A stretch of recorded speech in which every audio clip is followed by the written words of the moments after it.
Hello, welcome to Geo 105 Dinosaurs exclamation point. I think it's the only course name on campus that has an exclamation point. Why? Because dinosaurs are just that cool.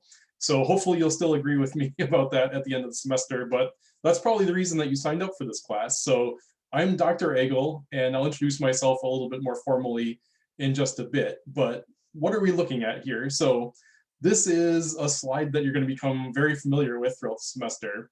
And it's just kind of showing the outline of the module that we're in. So right now we're in M1, Module 1, which is foundational concepts. So these are concepts that are going to be foundational to the course as we move along. We can't talk about dinosaurs in depth until we get through these topics. We will be using dinosaurs as an example throughout, but you might get a little frustrated that we're not talking about dinosaurs right away. We will be, but maybe not as much as you'd like right off the bat. We need to set the stage first.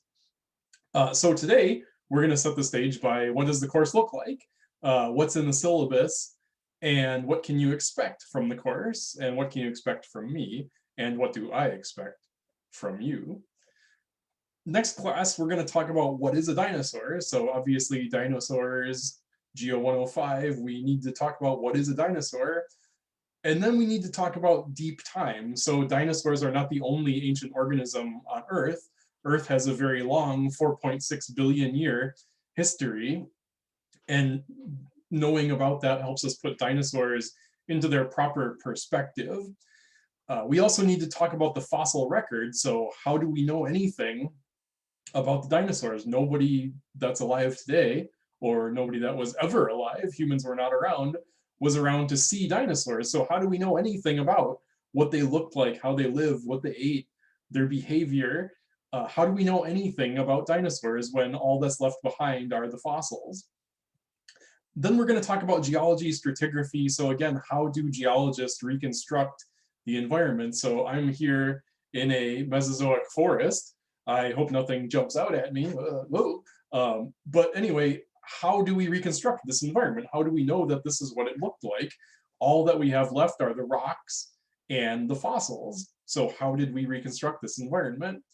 Then we're going to talk a little bit about taxonomy, evolution, and then phylogeny and cladistics. So basically just how do we classify animals? How do animals change over time? And how do we kind of lump them together based on those changes? And so you might not know some of these words right now. That's fine. That's why you're taking the course. In 3 weeks, if you don't know these words, that's not going to be fine, but that's my job. Okay, so let's get into the first slide. So again, welcome to Geo 105 Dinosaurs exclamation point. My name is Dr. Paul Agel, so I am a geologist, and I use he, him pronouns. And this is the first class. So we're going to be talking about dinosaurs that lived during the Mesozoic time period. You may not know what Mesozoic means. We'll talk about that when we get to deep time, but it's a geologic era. And it's divided up into the Triassic, Jurassic, and Cretaceous. Jurassic Park comes from the timeline here.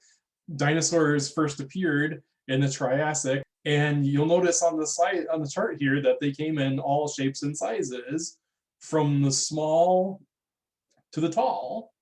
The meat eaters, the plant eaters, just a wide variety, a huge diversity of dinosaurs. And we're going to be talking about not all of them because there are just so many, but we're going to be talking about all the major groups of dinosaurs and talking about some specific examples of each. I think every dinosaur that's on this figure will cover at some point during the class. So if I don't talk about your favorite dinosaur right away, hold on, we'll probably get there. And I actually will be polling you as well to make sure that I do talk about your particular favorite dinosaur, or at least I'll try to get to as many as possible. But anyway, who am I? So just a quick introduction. So again, I'm a geologist, and I got my geology Bachelor of Science from SUNY Oswego in 2003. So I came through the SUNY Oswego geology program, and my senior thesis was a paleontology senior thesis. It was not dinosaurs, though. It was little tiny gumdrop bryozoans, these invertebrates that live up on the Tug Hill Plateau in the Ordovician time period. We won't be discussing those because we're going to be talking about Mesozoic, but I am an invertebrate paleontologist slash stratigrapher, and we'll talk about what stratigraphy is later on in the course. I'm not a dinosaur paleontologist, I'm not a vertebrate paleontologist, but I know a lot about this topic. It's very important to me. I teach historical geology, which talks about how the earth changes through time. And obviously everybody always wants to know about dinosaurs. So for a gen ed natural science class, I'm the guy. If you want to know like grad school level dinosaur paleontology, then you need to go somewhere else. But that's not the purpose of this class.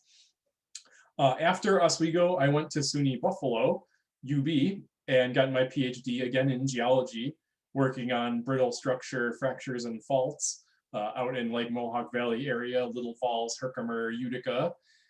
And then I went to ExxonMobil and worked as an exploration geologist for 9 years, looking for oil and gas deposits offshore Gulf of Mexico, offshore Angola, Congo, offshore Nigeria, a little bit in Iraq, a little bit in Norway, all kinds of places all over the world, using geology and stratigraphy to find natural resources. And then I decided that I didn't want to live in Texas anymore because I couldn't deal with the heat. So I came back to New York and I spent 2 years as a high school earth science teacher. Dinosaurs came up quite a lot in that as well. And I've been a professor here at Oswego since last fall. So this will be the end of my second year here. It's my first time teaching this class. I did teach invertebrate paleo last spring. This class hasn't really been taught in Oswego in I think about 5 years. Obviously, by how quickly it filled up, there's been a lot of demand for it. So thank you for signing up. I hope I'm able to deliver on the expectations, but that's just a little bit about me. And here's some pictures of me from when I was back going through the SUNY Oswego field school when I had a little bit more hair and maybe a little bit less belly. So anyway, that's me. So here's our course schedule. Again, it's kind of broken up into these modules. Module 1 is foundational concepts. So again, the kind of base, the background for what we're going to be talking about later, the fundamental concepts that we're going to be referring back to throughout the course. And you'll notice at the end of module 1, there's a little star here. That's the module 1 assessment. It's going to be a little short multiple choice quiz on Blackboard, about 15 questions. You'll take it once, full open notes, and it'll tell you your score and it'll tell you what ones you got right, what ones you got wrong. And then you can try it one more time and it'll keep your highest grade. Then we'll go through module 2, which is dinosaur evolution and behavior and some other features. So we're really going to talk about dinosaurs in general and how they evolved and how they changed, and a little bit more about what the Mesozoic world around them looked like.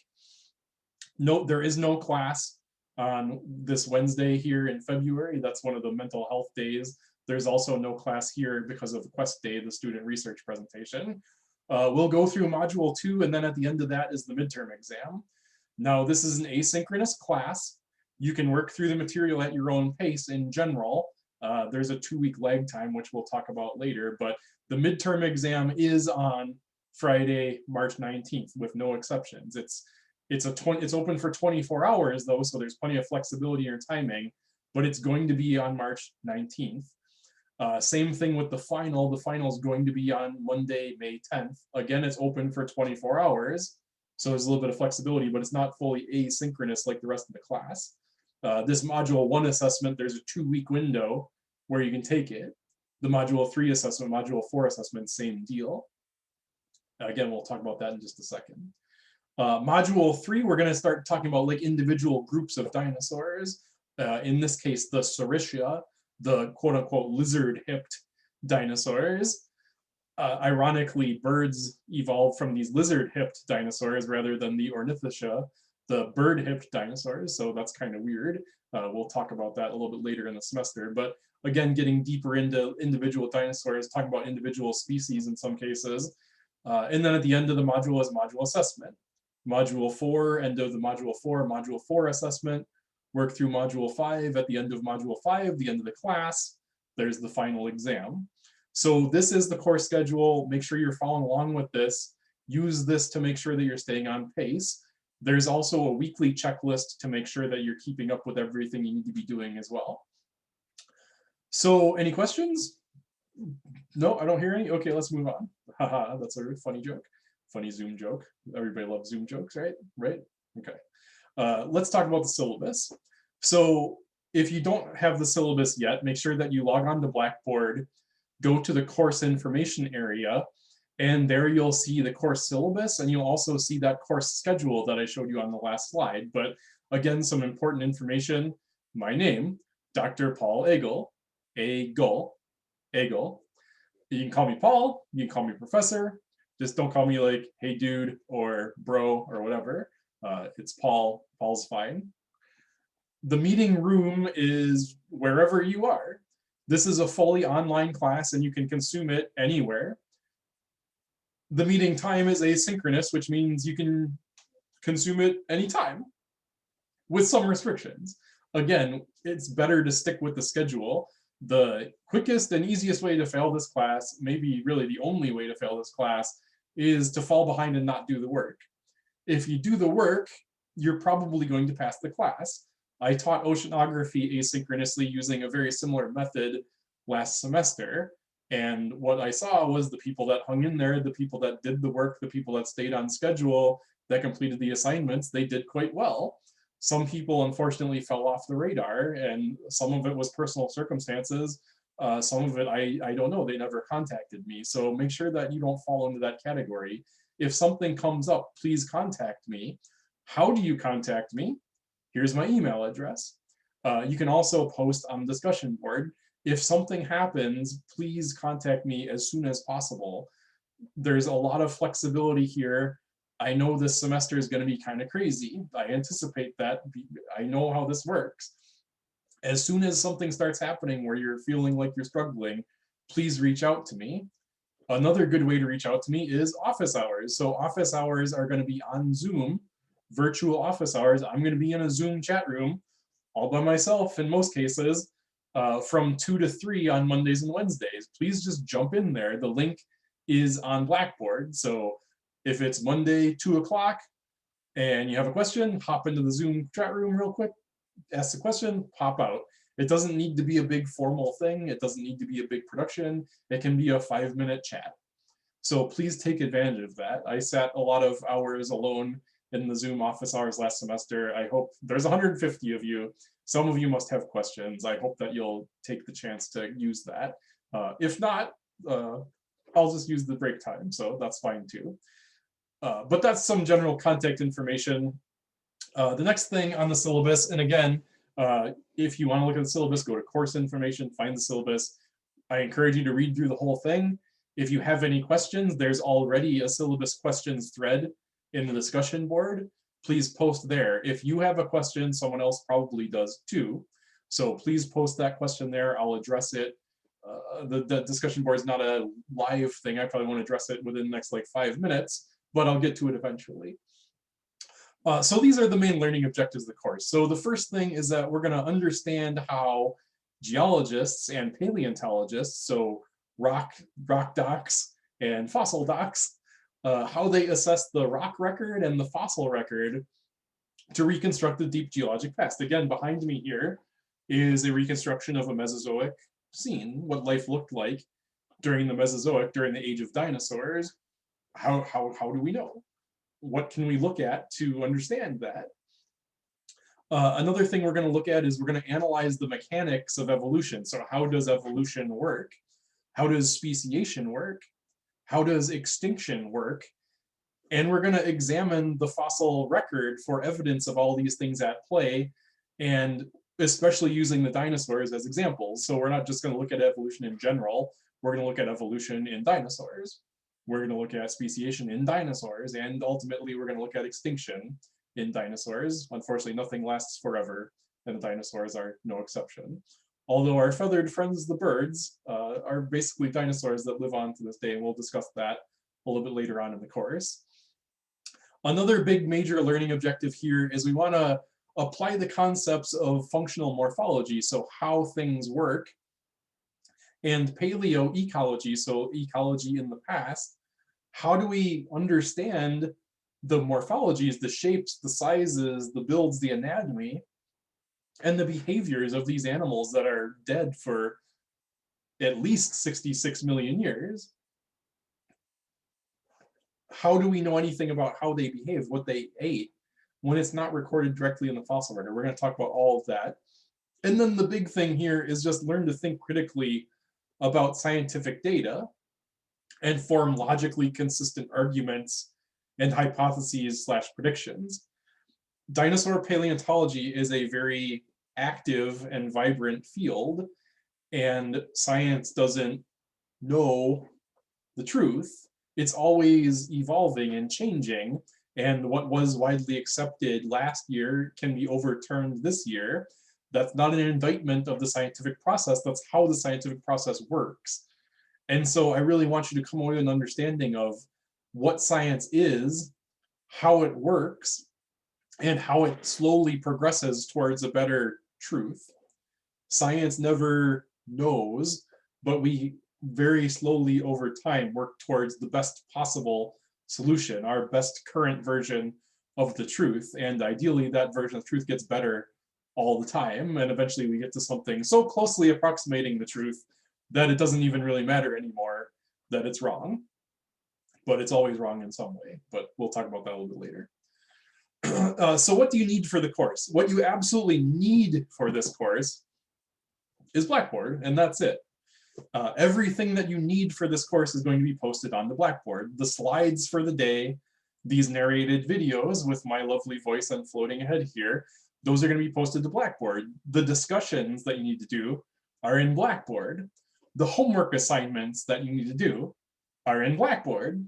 The assessments, the midterm, the final, it's all on Blackboard. Blackboard is your source for this class. Now, one caveat here is that we'll talk about this a little bit later with COVID safety, but one of the things that can be taken away if you're not in compliance with the testing, if you're not in compliance with the screening, is Blackboard access. If you lose Blackboard access, you lose this course access. So please do not do that. Make sure that you're adhering to the Yes We Go Forward pledge and all the testing and screening guidelines. You need to have access to Blackboard to have access to the class. If you want some additional materials, Dinopedia is an excellent reference. So Dinopedia is a wiki, and you probably have a lot of other college professors saying, like, don't ever use Wikipedia for anything, it's garbage, or never look at Wikipedia. So if you're writing a research paper, do not cite a wiki as a reference, don't. That doesn't mean they're not helpful, though. Dinopedia especially is a really good wiki. It has moderators that are skilled in the field, they're experts, they cycle through stuff. Now, still, anybody can post stuff in theory, but this is a very vibrant community, and stuff that's in error is parsed out very quickly. Another advantage to this is it's not a hard copy textbook. It changes all the time. When new information comes out, they're able to update it. There was just a big paper about a huge revision to the ecology of Spinosaurus last week, and it's now updated on here. That's not something that could happen in a textbook. So Dinopedia is a wiki. It comes with all the caveats of a wiki, but it's a good, helpful source. If you're struggling with a particular topic, Dinopedia can be a good reference. It also has an app, so that's cool too. Most of the lectures are going to be based on this book here, Dinosaurs, A Concise Natural History, and then also another book called The Dinosauria, and another one, Dinosaurs, the textbook. But you don't need those. All the information is going to be assimilated into the lecture slides and into my narration. But if you really, really want a hard copy textbook to have and look through, I recommend that you buy this one. It can be bought cheap online. Don't even really need the 3rd edition. We're not going to be referring to the textbook, but it's a good standalone reference. Okay, so let's talk about grading. It's a college class. Ultimately, I hope that you enjoy the class and have fun, but at the end of the day, we're all going to get graded, including myself. So how are you going to get graded? Excuse me. Well, your final grade is a sum of your discussions. So the discussion board, the expectation is 3 posts per week. After every lecture, including this one, there's going to be prompts posted to the discussion board on Blackboard. And you don't necessarily need to reply to all of them, but you need 3 substantive posts per week. So something like yes, or no, or I agree, those don't count. That's not substantive. But that's an excellent idea. I agree for these reasons, but have you thought about this? That's a good post. Or I was really confused about this particular topic. Can you help me out with this? Or wow, I really enjoyed that topic. Have you thought about this, this, and this? Those are good discussion board posts, and those would count. And you need 3 of those per week. You get 1 point for each one you do, up to 3 points as full credit for the week. Any more than 3, that's just gravy. You don't get any extra points for that. 14 weeks times 3 is 42. So there's 42 available points. That's 20% of your grade. 20% of your final grade is going to be your discussion board posts. So make sure you're keeping up with discussion board posts. Make sure you're posting posts. Be sure to post the posts. The homework, so every week, you're going to have a short homework assignment, or I should say most weeks. You're going to have a short homework assignment, usually on Wednesdays. Again, on Blackboard, mostly it's going to be watching a video and answering some quick questions about the video, or reading a really short article, answering some questions about the article. Just another way to have some engagement outside of class, to dig into some of these topics a little bit deeper than we have time for in the lecture, and just kind of reinforce the lecture so you're like applying these ideas too. Then there's the assessments. That's worth 30% of your grade, so 10% each. After modules 1, 3, and 4, again, follow along on the course schedule so you know when those are. Use the weekly checklist to make sure nothing's falling through the cracks. But again, these are on Blackboard. They give you 2 tries. So you try it the first time, it tells you what you got right, what you got wrong. It does not tell you the right answers. Then you can retake it again, and it gives you your highest grade. The midterm is worth 15% of your final grade. Again, this is an asynchronous class. You can engage with lecture materials at any point of a 2-week kind of sliding window. The midterm exam is on March 19th for everyone. It is one of the 2 synchronous components of this class, the midterm and the final. The midterm's on March 19th. The final's on May 10th. They're open all day on those days, but that's the day that they're on. If you're not all the way through all the Module 2 material on March 19th, the midterm is just going to be a little bit harder. Some of the questions are going to ask about stuff that you haven't engaged with yet. So again, it's pretty important that you stick on the schedule, because the midterm doesn't move and the final doesn't move. But I do have that sliding window in there so you have some flexibility. One of the advantages of an online class is that you get to sort of pick your own schedule, and you get to, if something comes up, you're able to kind of shuffle some priorities around. I'm giving you that freedom, but that's both a blessing and a curse. You have the ability to move stuff around if you need to, which is good, but sometimes stuff is procrastinated and starts piling up, and that's bad. So make sure that you try to stick to a routine. This class is scheduled Monday, Wednesday, Friday from 2:15 to 3:10, I think. We're not actually going to meet during those times, but I recommend that you watch the videos during those times. Devote that hour to this class and stay on the schedule as most you can. That's what I recommend you do, but you're all adults and you have the freedom to do as you wish. A note on COVID safety. So we're not meeting in person, so we don't have to do all of this stuff. If you're a fully remote student and all of your classes are online, this doesn't even really apply to you. But if you're on campus at all at any point, make sure you're wearing a mask, make sure you're participating in the weekly testing, make sure you're doing the green dot, the daily screening, and make sure that you're maintaining physical space so that you stay healthy. So I want you to stay healthy, I want you to stay safe, I want you to protect yourself, I want you to protect others, and especially want you to protect your family. If you're fully remote, most of this stuff doesn't apply to you, but if you're not complying with the stuff you need to, Blackboard access might be taken away, and then that does impact this course. So make sure that you're following all the directions, adhering to the pledge, and just doing your part to end this freaking pandemic. Oh my God. Hopefully everything's back to normal by next fall. As much as I sort of like online teaching, there's good things about it, but I'd much rather be in the classroom with all of you and seeing you in person and interacting with you in person. There are a lot of things that I do not like about this asynchronous environment, and I'm sure there are things that for you as well. But there are some flexibility too. Just make sure that you're being safe. Please stay safe. That's the #1 priority. All right, so let's take a look at the course structure. So if you're still a little bit confused about how all this stuff works, this should help you out.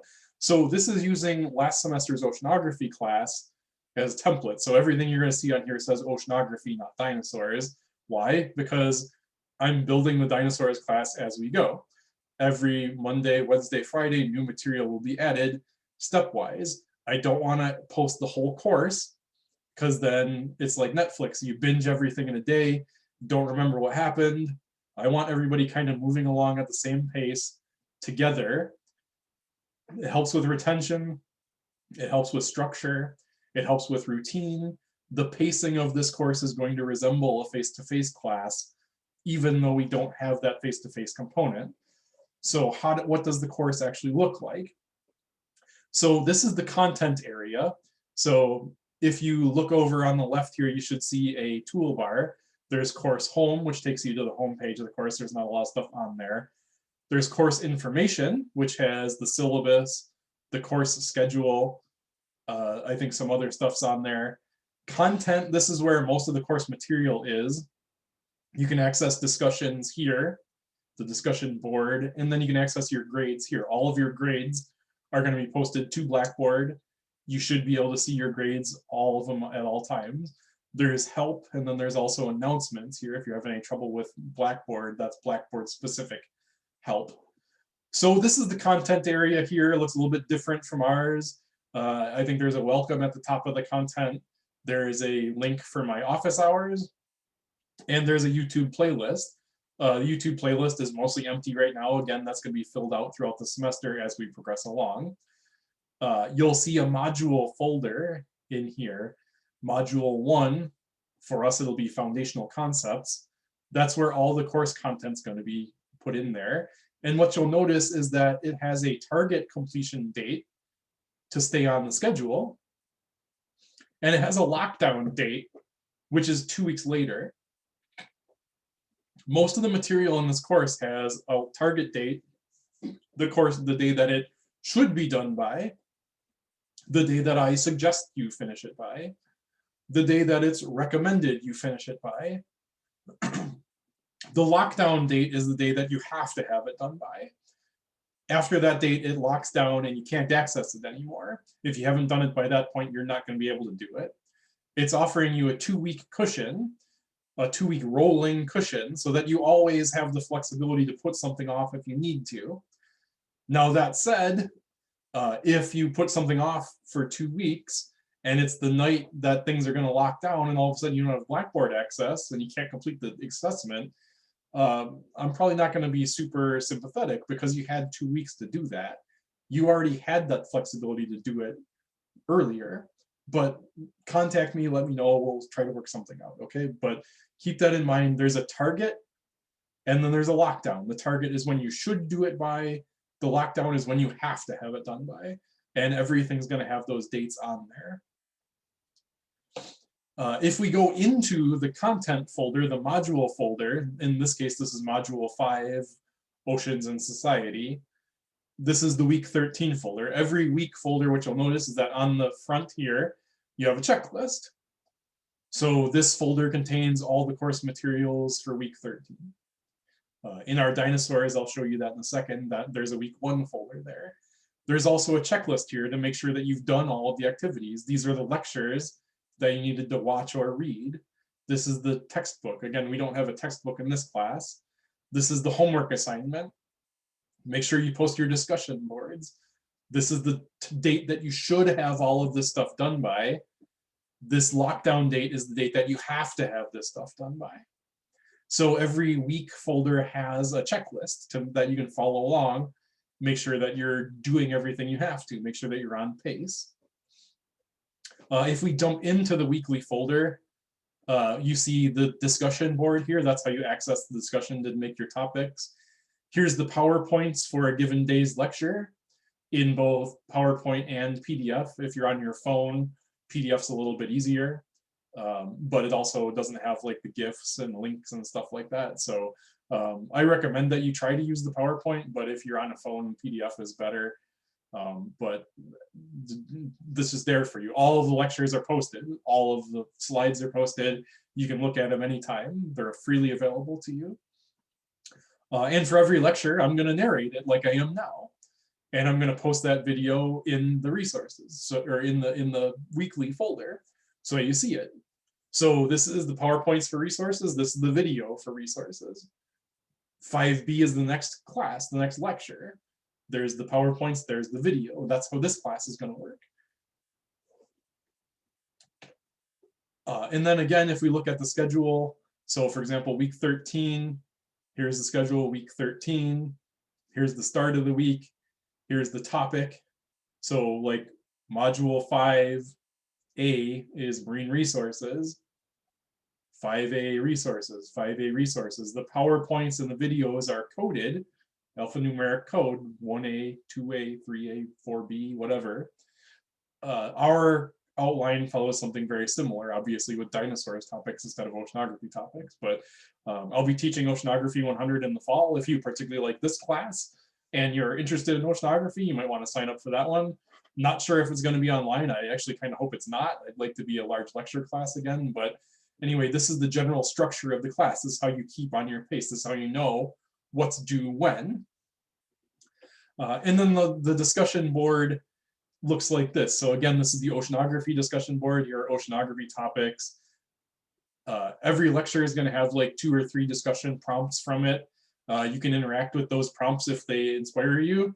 If you have a question that you personally wanted to ask, make a new thread.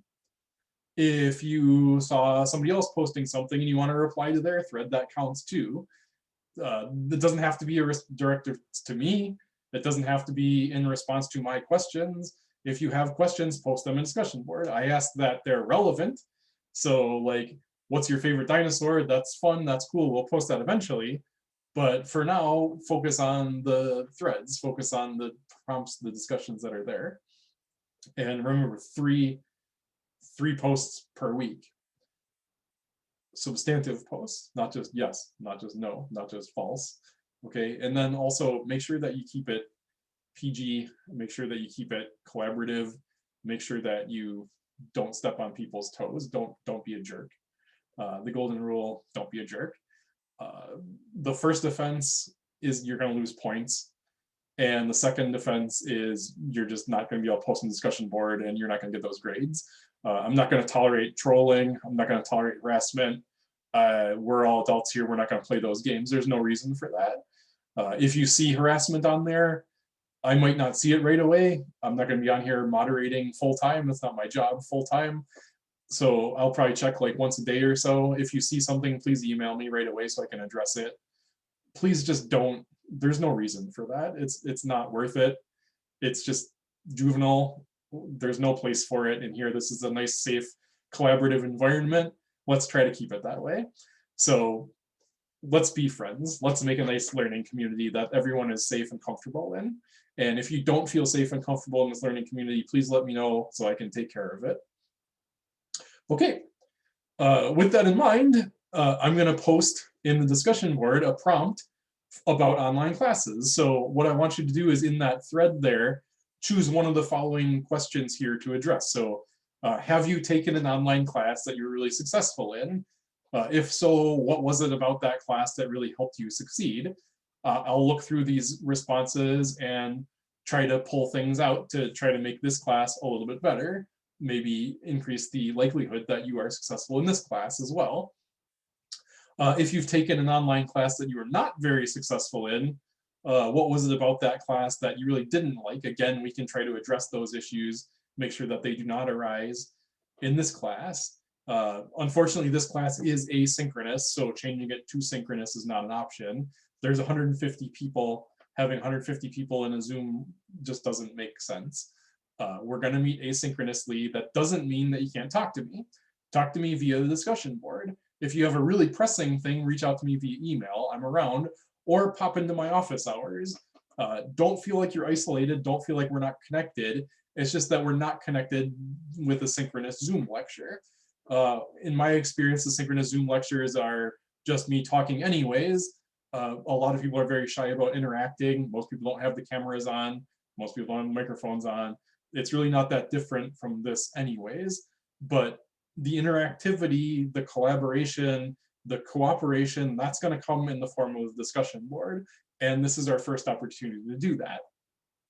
The last choice that you have here is maybe you've never taken an online class before. And if that's the case, what are you excited about for this online class? Or on the other hand, what are you really kind of dreading about the online class? And again, I'm going to be looking at all these responses, trying to incorporate them to make this class better for you. I'd like your experience in this class to be a positive one. And whatever I can do to provide that, please let me know, with the limits of it's an asynchronous online class. And the last thing that I want to leave you with is the study cycle. Even if you don't use it for this class, this is a proven method that works. This is developed by the LSU Center for Academic Success, and it really has a proven quantitative track record of improving people's performance. Not necessarily making everyone like A+ students, but getting the maximum out that they can. A lot of people do this. They attend class, they take notes, and that might be kind of the end of it. This system is better. So the first step is preview before class.